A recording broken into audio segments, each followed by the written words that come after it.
বাংলাদেশের অভ্যন্তরে প্রবেশ করে ৫ কৃষককে মারধরের ঘটনায় কুড়িগ্রামের ফুলবাড়ী সীমান্তে দুদেশের সীমান্তরক্ষী বাহিনীর মধ্যে পতাকা বৈঠক অনুষ্ঠিত হয়েছে।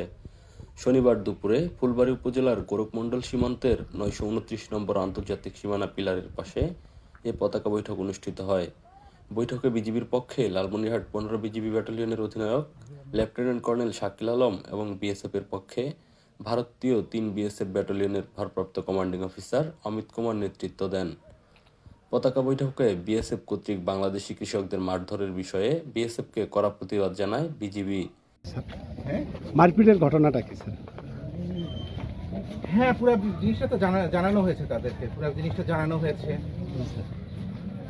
এটা স্যার আপনার জিজ্ঞাসা করা হয়েছে যে কেন এটা হলো। স্যার এটা তো হওয়ার কথা না। স্যার আমাদের যেটা যেভাবে করে বলার, আমাদের নিয়ম অনুযায়ী এটা ওইভাবে করে বলা হয়েছে।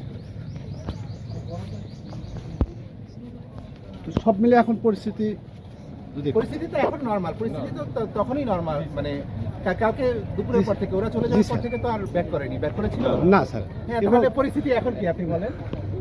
না এখন তো শান্ত স্যার। ওনাদের ৩ জনের খুব মারি। হ্যাঁ, ৩ জনের খুব মারি। কাদের ৩ জনের? ওদের এটা বলা আপনি ভারতীয় বিএসএফ অনাকাঙ্ক্ষিত ঘটনার জন্য দুঃখ প্রকাশ করে।